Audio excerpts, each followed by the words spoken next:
하나님의 은혜가 예배한 이웃 가운데 가득하기를 주님의 이름으로 축원합니다.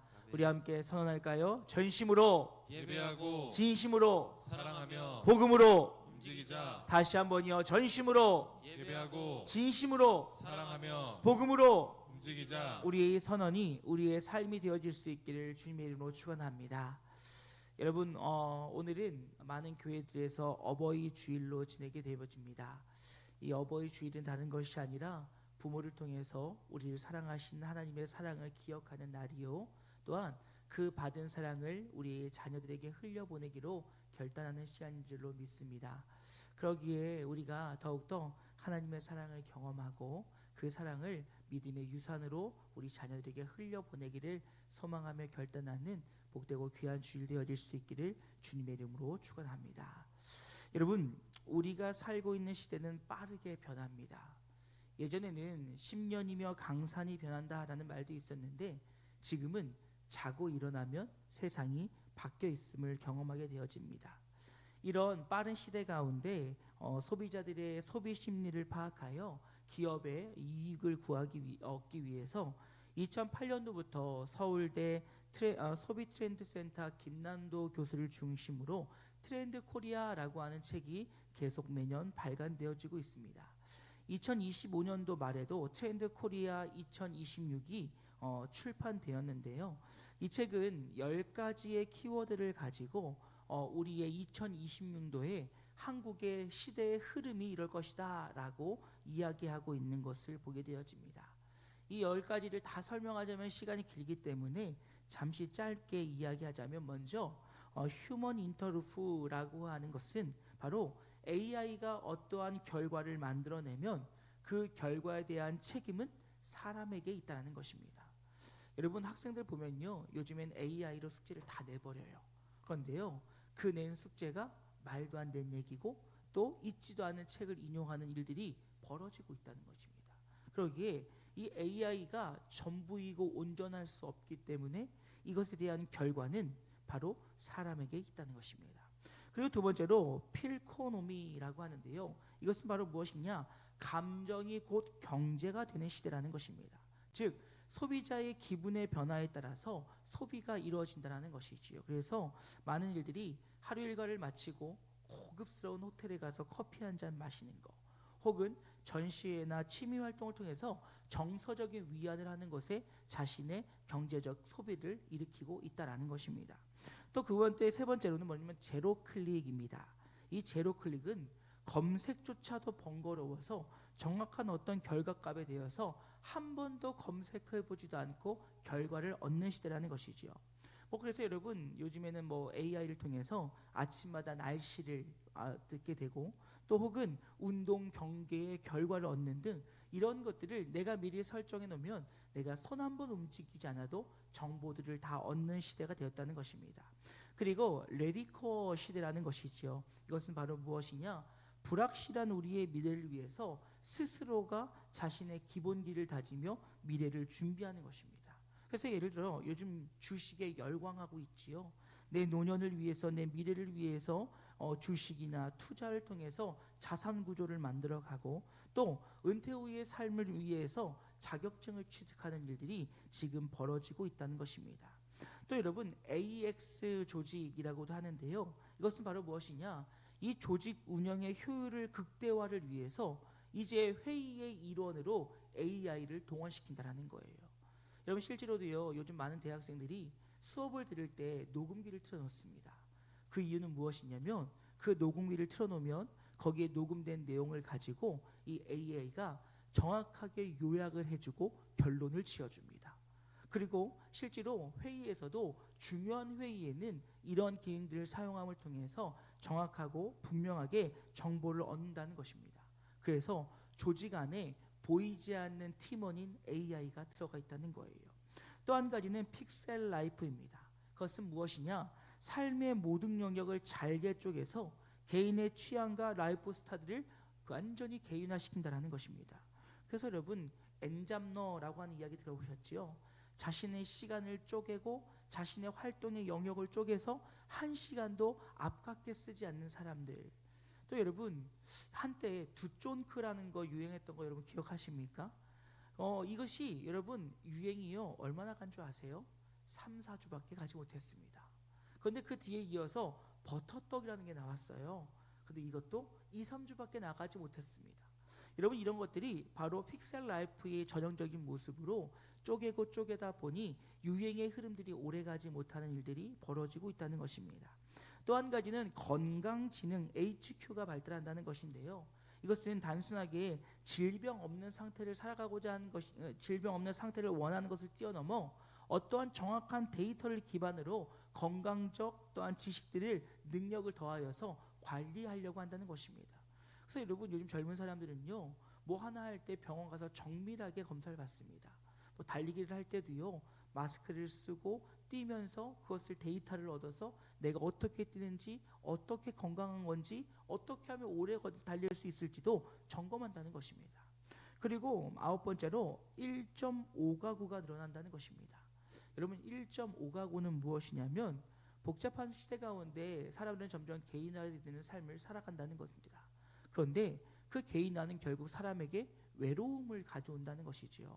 그래서 자신의 삶은 정확하게 내가 지키려 하지만 내가 나머지 시간들은 새로운 공동체를 만들어서 새로운 가족의 형태로 살아간다고 하는 것입니다.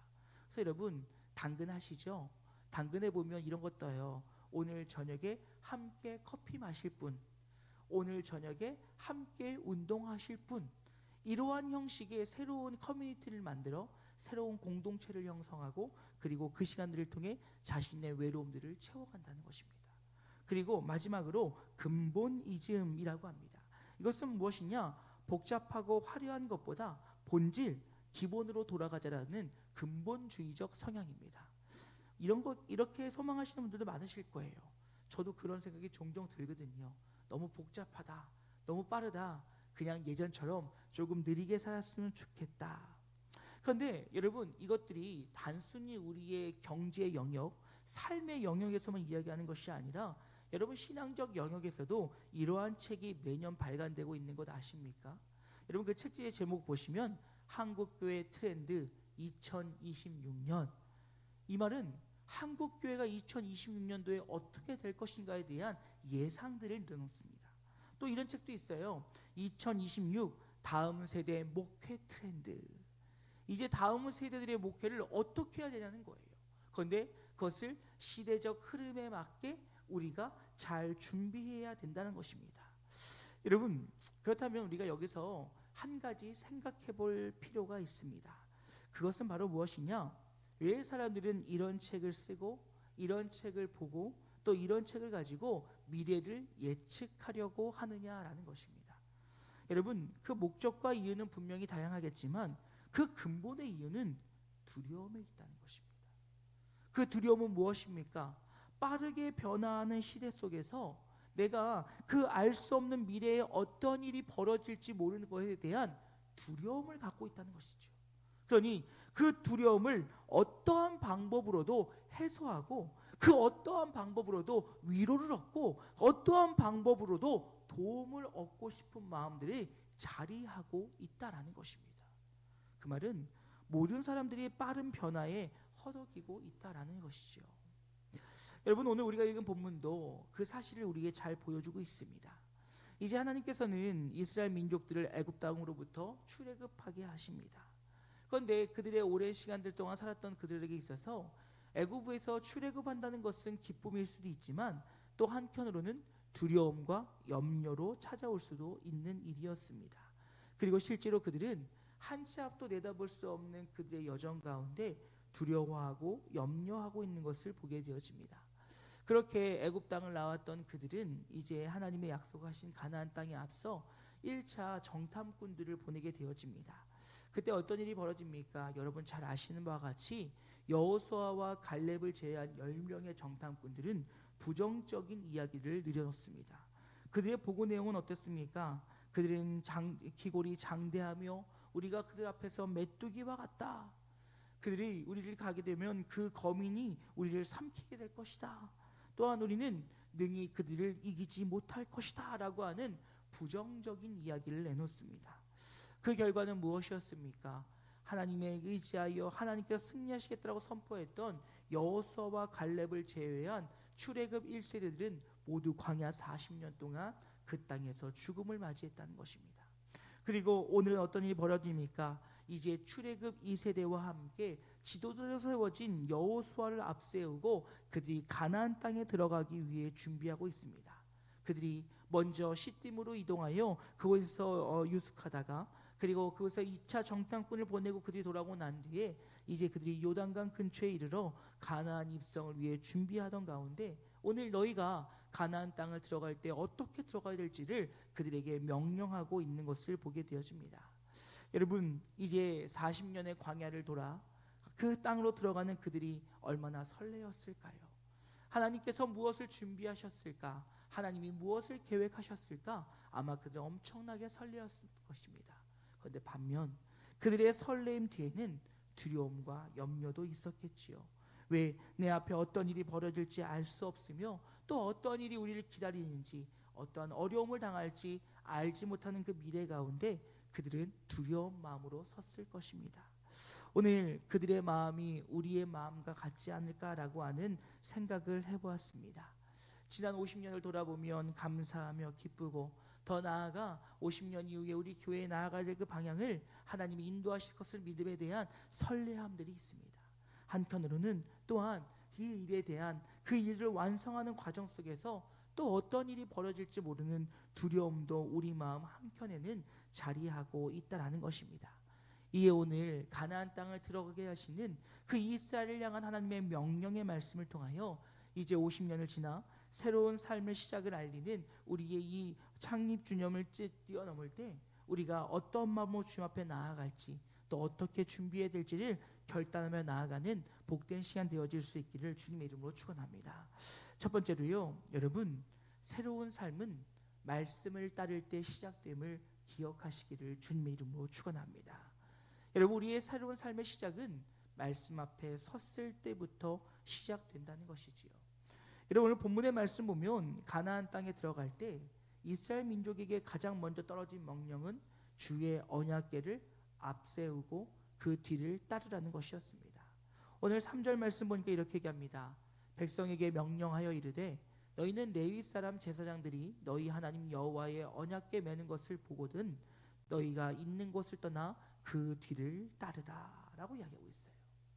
여러분, 우리가 여기서 좀 주의 깊게 봐야 되는 것은 그들은 오늘 그 명령은 여호와의 언약궤를 따르라 라고 이야기하고 있습니다. 여러분, 언약궤는 무엇입니까? 이스라엘 민족에게 있어서 하나님의 임재의 장소요, 하나님을 만나는 곳이며 또한 나아가 그들의 삶의 중심이 되는 것이 바로 이 언약궤이었습니다. 근데 여러분, 우리가 한 가지 생각해야 될 것은 이 이스라엘 민족의 여호와의 언약궤 외에도 당시에는 이방 많은 신들이 궤를 두고 있었다는 것입니다. 그래서 여러분, 이 궤의 용도는 무엇이었냐면 이방 종교에서 신상을 그 안에 모시고 그리고 어깨에 매며 행진할 때 주로 사용했던 것이 궤입니다. 그러다 보니 그들은 자신의 신의 힘을 과시하고 그 힘에 과시하는 걸 시각적으로 드러내는 용도로 궤를 사용했다라는 것이지요. 그런데 오늘 본문의 말씀은 분명하게 여호와의 언약궤라고 정확하게 이야기하고 있는 것을 보게 되어집니다. 여러분, 이 말은 무슨 말입니까? 이 말은 하나님과 우리의 관계는 언약 속에 있으며 그 언약 속에 살아갈 때 하나님의 자녀들은 복을 받아 누린다는 거예요.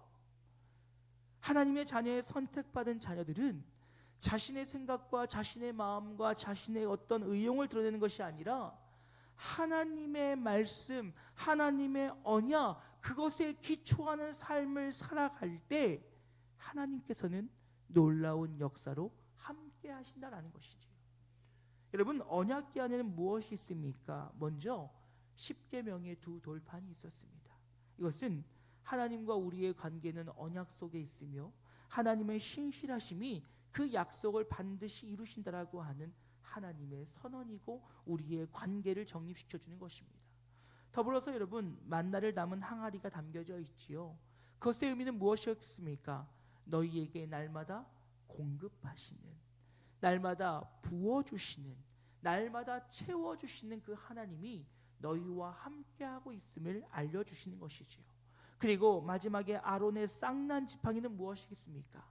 우리의 생명의 주관자는 하나님이시요 우리의 인생의 통치자는 하나님 되심을 우리에게 알려주는 것입니다. 그러니 오늘 그 언약궤 속에 있는 것들을 통해, 그 언약궤를 통해 오늘 하나님께서 이스라엘 민족들에게 하고자 하는 것은 두려워하지 말고 염려하지 말고 내가 너와 언제나 함께할 것이니 너희는 그 언약궤를, 그 말씀을 따르라 라고 이야기하고 있다는 것입니다. 이는 오늘 우리에게 허락하신 66권의 하나님의 말씀을 따르라고 하는 하나님의 명령임을 잊지 않기를 주님의 이름으로 축원합니다. 여러분, 성경은 무엇입니까? 성경은 하나님께서 자신이 어떤 분이신지를 우리에게 알려주시는 책입니다. 그리고 하나님은 우리의 역사 속에서, 시간 속에서 어떻게 일하시고 계심을 우리에게 분명히 깨닫게 하시는 것이 성경입니다. 그리고 이를 믿어 앞으로 너희의 삶에 일하시고 역사하실 그 하나님을 온전히 믿고 신뢰하게 하고 우리에게 주신 하나님의 특별한 은혜가 바로 66권의 말씀인 줄로 믿습니다. 그렇다면 우리는 미래에 대한 두려움과 염려가 아니라 우리의 인생의 등불이요 가야 될 길을 밝혀주시는 그 말씀을 믿고 따라갈 때 우리는 50년을 뛰어넘어 60년, 70년, 100년을 뛰어넘어 주님 오시는 그날까지 주의 영광 가운데 서게 될 줄로 믿습니다. 여러분, 성경은 우리에게 거듭 이야기합니다. 여호와께로 돌아오라고. 그것은 다름이 아니라 바로 주의 말씀 앞으로 너희들이 바로 설 때, 그때 그 말씀의 능력이 너희의 삶을 온전케 하신다는 것입니다. 여러분, 이것은 중요한 거예요. 여러분, 생각해 보십시오. 이스라엘 민족이 이제 가나안 땅으로 들어간다라고 하는 것은 어찌 보면 전쟁과도 같은 삶이 된다는 것입니다. 왜요? 당시의 문화와 상황과 환경으로 봤을 때 다른 누군가의 민족의 지역을 들어간다는 것은 목숨을 내놓는 일과도 같은 일이라는 것이지요. 그러하니 지금 그들이 가나안 땅에 그 많은 인원이 들어간다고 하는 것은 앞으로 우리의 삶에 정복을 위한 싸움이 있을 것이라고 하는 예고편과도 같은 일이었어요. 그렇다면 여러분, 우리의 상식으로 생각하면 가장 선두에는 누구를 세워야겠습니까? 군대를 세워야지요. 무장한 군대를 세워야지요. 하지만 하나님께서는 무장한 군대를 세우라고 말씀하지 않으시고 영적인 무장한 군대, 바로 그 언약궤와 함께한 그 사람들, 레위 사람들을 통하여 그 언약궤를 가장 앞에 세우라고 주님 말씀하고 계십니다. 왜요? 전쟁은 하나님께서 한 것인가요? 그러니 너희가 해야 될 일은 하나님의 말씀을 믿고 따르면 하나님께서 이미 이루어오신 승리의 자리에 우리를 동참시키시겠다는 거예요. 사랑하는 여러분, 소망하는 것은 다시금 말씀을 따르기로 결단하는 우리 영진 가족들 되어질 수 있기를 주님의 이름으로 축원합니다. 나의 생각, 나의 기준, 내가 알고 있는 지식, 내가 어떤 논리가 아니라 하나님의 말씀을 뒤따를 때 우리의 50년을 뛰어넘은 100년, 100년을 뛰어넘어 주님 오시는 그날까지 주의 뜻을 이루는 우리 영진교회 될 줄로 믿습니다. 그런데 두 번째로 모든 이가 주를 바라보며 따라가야 한다는 것입니다. 여러분, 오늘 4절 말씀을 보시면요, 우리가 잘 보지 않으면 오해할 수 있습니다. 4절 상반절 말씀 보면 이렇게 얘기하고 있어요. 그러나 너희와 그 사이 거리가 2000규빗쯤 되게 하고. 여러분, 지금 가장 앞에 언약궤를 세우셨는데 그 거리를 2000규빗 정도를 띠라는 거예요. 여러분, 이것을 자칫 잘못하면 말씀으로부터 좀 떨어져 있어라, 이렇게 생각할 수 있을 거예요. 왜냐하면 여러분, 이 거리가 가까운 거리가 아니거든요. 여러분, 성경을 보게 되어지면 1규빗은 지금으로 따지면 약 45cm에서 46cm 정도를 이야기합니다. 그럼 여러분, 2000규빗을 오늘의 단위로 환산하게 되어지면 약 900m에서 1km에 해당하는 엄청난 거리예요. 그럼 여러분, 생각해 보십시오. 지금 이 엄청난 거리를 떼라고 말씀하고 계세요. 아니, 언약궤는 하나님의 임재이시고 하나님의 말씀이고 하나님이 우리를 인도하시는 건데 이렇게 멀리 뛰라고요? 여러분, 보이기나 할까요? 그런데 그 이유에 대해서 뭐라고 얘기하시냐면 4절 중반절 이후의 말씀을 이렇게 얘기합니다. 그것을 가까이 하지 말라. 그리하면 너희가 행할 길을 알리니 너희가 이전에 이 길을 지나보지 못하였음이니라 하니라 라고 이야기하고 있어요. 여러분이 보게 되어지면 너희가 가까이 하지 않으므로 너희의 길을 알게 될 것이다 라고 이야기하는 것 같지만 원문을 보게 되어지면 두 가지의 얘기를 하고 있습니다. 첫 번째로 그것을 너희가 가까이 하면 안 된다는 거예요. 왜 그렇습니까? 인간의 부정함과 인간의 악함은 주님 앞에 설 수 없다라는 거예요. 여러분, 우리가 잘 아는 것처럼 예수 그리스도가 십자가에 죽으시고 부활하심을 통하여 이제 우리가 주님 앞으로 직접적으로 나아가게 되었지만 구약 시대에만 해도 그들이 하나님을 보든지 아니면 하나님의 약속을 어겼을 때는 그들에게 죽음이라고 하는 심판이 있었습니다. 그 이유는 무엇이었습니까? 부정한 이들이 거룩하고 완전하신 하나님 앞에 감히 설 수 없다라는 거예요. 그러니까 지금 하나님께서 이스라엘 민족들에게 그 간격을 띄우라고 하신 것은 하나님께서 이스라엘 민족을 보호하시겠다라고 하는 선언과도 같은 것입니다. 그런데 또 한 가지는 바로 무엇이냐? 이제 그 너희가 그 거룩한 관계를 유지하면서 나아갈 때 너희가 가야 될 길을 알게 된다는 것이에요. 다시 말해서 이 말은 무엇이냐? 너희가 그 뒤를 따르며 갈 때 앞서가고 있는 언약궤를 바라보므로 너희는 가야 될 길이 어디인지 알게 된다는 것입니다. 말씀을 준비하는데 한 가지 질문거리가 생겼습니다. 여러분, 1km 밖을 내다본다는 게 쉬운 일입니까? 아니요, 쉽지 않습니다. 그런데 여러분, 지금 이스라엘 민족들, 특히 민수기 26장을 기초로 해서 두 번째 인구 조사를 했을 때 그들이 이 가나안 땅에 들어간 20세 이상의 남자만 사람만 60만 1,730명이었어요. 여러분, 60만 명이 걸어가야 되는 거예요. 여러분, 저 뒤에 있는 사람은 언약궤가 보이겠습니까? 안 보이겠죠. 안 보일 거예요. 그런데 여러분, 참 놀라운 건 뭔지 아십니까? 보이게 하셨다는 거예요. 이것에 대해서 학자들은 여러 가지 증거들을 내놓습니다. 그 몇 가지 의견들을 보게 되어지면, 예를 들어서 시팀과 요담의 해발 구조를 보게 되어지면 시팀 같은 경우에는 약 200m, 100에서 200m 해발에 있었고 이 요담 같은 경우에는 마이너스 300에서 400 정도 되는 낮은 지형에 있었다는 것입니다. 그래서 이것이 직선으로 된 것이 아니라 계곡 형태와 어떠한 입체적인 구조로 되어 있었기 때문에 기록 거리로는 멀리 있을지라도 위아래로 오르가면서 보여질 수 있었다는 것입니다. 또 뿐만 아닙니다. 또 그들이 간격을 두고 봄을 통해서 그들의 그 진영의 입체적인 구조가 그 언약궤를 바라볼 수 있는 충분한 상황과 환경이 되었다라는 것입니다. 그런데 여러분, 우리가 여기서 옳고 그름을 따지는 것이 중요한 것이 아니라 분명한 것은 무엇입니까? 하나님께서 그렇게 하심을 통하여 너희가 바라보고 따라갈 때 그때 하나님이 역사하시더라는 거예요.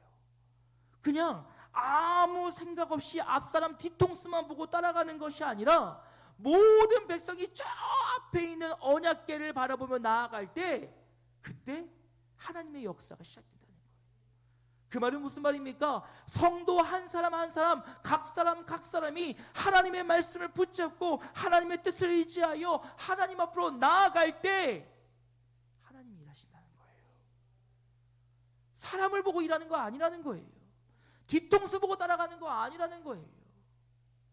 여러분, 또한 이때까지만 해도 구름기둥과 불기둥이 있었습니다.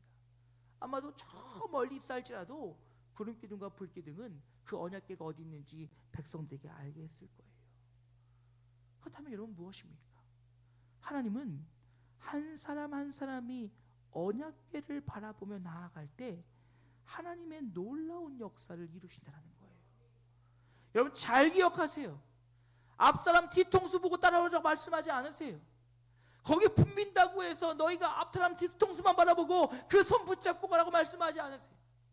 주님께서는 하나님의 말씀을 바라보고 하나님의 말씀을 붙잡고 각 성도들이 그렇게 나아갈 때 하나님이 역사하신다는 겁니다. 여러분, 어떻게 우리가 마음을 하나로 모을 수 있습니까? 상황이 다르고 환경이 다르고 지혜가 다르고 이해가 다른데 한 마음이 될 수 없어요. 그런데 여러분, 한 마음이 될 수 있는 비결이 뭡니까? 모두가 하나님의 언약궤를 바라보고 나아가면 한 마음이 되는 거예요. 모두가 하나님의 말씀을 붙잡고 나아가면 한 마음이 되기 위한 인간의 노력과 수고가 일어나지 않아도 하나님이 우리에게 동일한 말씀으로 동일한 마음으로 주시기에 한 마음이 되어 주의 길을 갈 수 있는 거예요. 그럴 때 요단을 건너 가나안 땅을 들어가는 거고요. 그럴 때 우리가 여리고를 돌며 그 여리고성이 무너질 수 있는 것입니다. 그러니 사랑하는 여러분, 소망하는 것은 우리는 모두가 주를 바라봐야 돼요. 주를 바라보고 주의 말씀을 따라보며 나아갈 때 여러분 4절은 분명히 이야기합니다. 우리가 그럴 때 주의 길을 알려주시고 가보지도 못한 길 가운데 안전하게 하시겠노라고요. 사랑하는 여러분, 소망하는 것은 성도 한 사람 한 사람이 오직 주의 말씀을 바라보며 그 말씀에 순종하며 나아갈 때 우리에게 주실 그 미래에 하나님의 비전들을 꿈꿀 수 있기를 주님의 이름으로 축원합니다. 그리고 마지막으로 성결함으로 주의 길을 따라가야 한다는 것입니다. 여러분, 오늘 마지막으로 그들에게 명하신 명령은 자신을 성결하게 하라라는 것입니다. 그런데 여러분, 여기서 우리가 주의 깊게 봐야 되는 것은 강제로 억지로가 아니라 스스로가 자신을 거룩하게 해야 된다는 것입니다. 여러분, 성도의 거룩함은 성경에서 다루는 아주 중요한 주제입니다. 우리가 거룩해야 될 그 이유의 근거에 대해서 성경은 내가 거룩하니 너희도 거룩하라라고 말씀하세요. 즉 하나님께서 거룩하시니 우리도 거룩해야 된다는 거예요. 그런데 그러기엔 그 이유가 너무 조금 약하지 않습니까? 그렇다면 왜 하나님이 거룩한데 우리가 거룩해야 됩니까? 여러분, 하나님께서 우리를 창조하실 때 하나님의 형상에 따라 지으셨다는 거예요. 즉 그 말은 무슨 말입니까? 하나님께서 우리를 거룩하게 지으셨는데 죄로 인하여 이 거룩함들이 훼손되어졌으니 다시 주의 자녀된 너희들은 너희를 처음 만들었던 그 거룩함의 때로 돌아가야 된다는 거예요. 왜요? 너희를 창조한 내가 거룩하니 너희도 거룩해야 된다라는 것입니다. 그래서 여러분, 이 거룩한 자들이 모인 그룹을 성도다라고 이야기합니다. 여러분, 성도의 정의는 무엇입니까? 성도는 세상으로부터 죄와 사망의 권세로부터 구원받은 무리를 바로 성도다라고 이야기합니다. 여러분, 이것은 바로 무엇입니까? 본질상 우리는 진노의 자녀였으나 예수 그리스도의 은혜로 말미암아 우리의 신분에 변화가 일어났다는 거예요. 그러면 이 변화가 일어났다라고 하는 것은 바로 무엇입니까? 변화에 맞는 합당한 삶을 사는 것이요, 하나님의 자녀들의 합당한 삶은 바로 거룩이라는 거예요. 여러분, 거룩은요 단순히 겉으로 보이는 무늬를 거룩이라고 하는 것이 아니에요. 여러분, 진정한 거룩은 무엇이냐면 그저 겉으로 나타나는 것이 아니라 우리의 속사람으로부터 죄와 사망의 권세 아래에 있는 이 세상 속에 살아가지만 세상의 가치와 세상의 방법과 세상의 것들을 따르지 아니하고 오직 주의 말씀을 따라 선택하고 결정하며 그대로 순종하며 살아가는 것이 거룩함임을 여러분 기억하실 수 있기를 주님의 이름으로 축원합니다. 성경책 끼고 다닌다고 거룩한 거 아니에요. 십자가 목걸이 메고 다닌다고 거룩한 거 아니에요. 내가 무엇을 한다고 거룩한 거 아니에요. 진정한 거룩함이란 무엇이냐? 나의 삶의 모든 기초가 하나님의 말씀이 되어지고 우리의 삶의 근본이 예수 그리스도가 되어져 그 가운데 선택하고 결정하고 따라가는 것, 그것이 바로 거룩이라는 거예요. 여러분, 그렇게 살면 우리가 맨날 빛과 소금의 역할을 하며 살게 해달라고 기도할 필요가 없다는 거예요. 여러분, 그렇게 살면요, 내가 어느 곳에서 빛과 소금의 역할을 감당하고 있는 나를 발견하게 될 것입니다. 여러분, 우리가 그런 삶을 살면요, 뭔가를 하려고 애쓰지 않아도 이미 우리의 선택과 우리의 결정이 하나님의 선택과 하나님의 결정이기에 우리의 일들은 하나님의 선하심이 될 수 있다는 것입니다. 그래서 여러분, 하나님은 우리 각 사람의 거룩함을 보시는 거예요. 여러분, 성경을 보면요, 하나님께서 우리의 거룩함에 관심을 갖고 계심을 보이고 있습니다. 여러분, 대표적인 예로 이제 얼마 뒤로 가게 되어지면 그들이 여리고 성에 들어가고 그 다음 아이성을 맞이하게 됩니다. 그런데 여러분, 그들의 아이성 전투의 첫 실패의 원인은 그들의 거룩하지 못함에 있었어요. 여러분, 우리가 잘 알고 있는 아간의 범죄를 보십시오.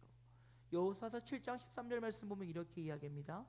너는 일어나서 백성을 거룩하게 하여 이르기를 너희는 내일을 위하여 스스로 거룩하게 하라. 이스라엘의 하나님 여호와의 말씀에 이스라엘아, 너희 가운데 온전히 바친 물건이 있나니 너희가 그 온전히 바친 물건을 너희 가운데에서 제하기까지는 내 원수들 앞에 능히 맞서지 못하리라 라고 이야기하고 있어요. 여러분, 이것은 무슨 이야기입니까? 전제가 마치고 난 뒤에 그 무엇에 대해서 취하지 말라고 하셨음에 아간이 그것을 취하게 되었고 하나님은 그것을 거룩하지 못하다고 말씀하세요. 이 말은 무슨 말이에요? 하나님의 말씀에 순종하지 않음은 거룩하지 못함이요, 하나님의 말씀에 순종하는 것은 거룩한 삶이라는 거예요. 근데 이제 아이성의 전투 가운데 한 번의 실패를 경험하고 그들이 거룩함으로 주님 앞에 섰더니 그 아이성이 무너지게 되었다는 거예요. 하나님이 보셨던 건 무엇입니까? 사람의 거룩함이었어요. 성도들의 거룩함이었어요. 각 한 사람 한 사람이 주님 앞에 어떠한 모습으로 섰는지를 통해서 하나님은 판단하시고 일하시고 계셨다는 사실입니다. 사랑하는 여러분, 거룩한 삶, 우리에게 부담이 주는 것이 아니라 말씀대로 사는 것임을 기억하시기를 주님의 이름으로 축원합니다. 성도 한 사람 한 사람이 말씀에 순종하여 말씀대로 살아갈 때 하나님께서는 두려운 미래에 힘이 되고 능력이 되어 우리에게 비전과 밝은 날을 허락해 주시다는 것입니다. 이제 말씀을 마치고자 합니다. 사랑하는 여러분, 50주년을 준비하면서 제 안에 설레임과 함께 한편의 두려움의 마음들이 자리 잡았습니다. 여러분, 혹시 기억하실지 모르겠어요. 50주년을 준비하면서 희년의 말씀을 나누었습니다. 여러분, 희년은 무엇입니까? 바로 회복이에요. 희년의 가장 중요한 이유는 모든 것을 내려놓고 쉼을 통하여 주님께로 돌아가라는 거예요. 그 돌아가야 될 때는 어디입니까? 죄가 없던 처음의 모습, 하나님만 사랑하고 하나님만 의지하고 하나님만 붙잡으며 그 가운데 하나님께 영광을 돌렸던 그 시간으로의 회복의 시간이 바로 희년의 시간이었어요. 여러분, 우리의 50주년 또한 동일합니다. 이제 우리가 해야 될 일은 말씀으로 돌아가는 거예요. 우리의 생각, 우리의 감정, 우리의 자존심, 우리의 그 어떤 것들 다 내려놓고 오직 하나님의 말씀으로 돌아가 주님을 따를 때 주님의 놀라운 일들이 시작되어지는 거예요. 여러분, 기억하세요. 50주년은 끝을 알리는 것이 아니에요. 50주년은 새로운 시작을 알리는 시간이에요. 50년의 지난 살들을 돌아보며 그 영광에 붙들려 그 영광을 회복하고 그 영광 가운데 허덕이는 것이 아니라 이제 그 모든 것들이 끝났으니 이제 새로운 시작을 하라고 하는 시작의 선포의 날임을 기억하셔야 됩니다. 그들이 가나안 땅에 들어가는 것이 끝이 아니었어요. 이제 하나님이 약속하신 그 땅을 향한 새로운 시작인 거예요. 이와 같이 우리도 이제 한 주밖에 남지 않았습니다. 결단하셔야죠. 이전의 것들 다 내려놓고 말씀으로 돌아가기로, 우리의 무너진 관계들이 다 회복되기로 결단하셔야죠. 하나님과의 관계, 이웃과 형제의 관계, 이 모든 것들이 회복되어지고 처음으로 돌아가야죠. 그렇게 돌아갈 때 하나님께서 우리에게 새로운 역사를 써 가실 것입니다. 여러분, 이제 한 주일 남았습니다. 이제 한 주간 내일부터는 밤마다 집회가 있을 거예요. 여러분, 그냥 예전의 사역자들하고의 신앙을 회고하라고 부르는 거 아니에요. 우리 교회를 잘 아는 이들을 통해서 우리 교회를 향한 하나님의 메시지가 무엇인지 발견하고 말씀으로 돌아가자는 거예요. 여러분, 시간 내십시오. 교회 사랑한다면 시간 내십시오. 그리고 말씀으로 돌아가기 위해 쓰십시오. 그리고 그렇게 주의 언약궤를, 주의 말씀을 바라보며 나아갈 때 이제 하나님의 역사가 시작될 거예요. 이 찬양으로 설교 마무리했으면 좋겠습니다. 기대라고 하는 찬양이지요. 우리를 통해 행하실 주님의 일을 기대하며 이제 우리가 말씀을 바라보고 다시금 말씀으로 돌아가 주님을 따르겠습니다 라고 하는 결단과 함께 우리를 통해 일하실 하나님의 일들을 기대하며 함께 찬양하시고 우리 기도로 말씀 마치러 가겠습니다. 주 안에 우리 나나, 주 안에 우리 나나, 모습은 달라도 예수님 한 분만 바라네. 사랑과 선행으로 서로를 격려해 따스함으로 보듬어 가리. 주님 우리 안에 함께 하시니 형제자매의 기쁨과 슬픔 느끼네. 내 안에 있는 주님 모습 보네. 그분 기뻐하시네.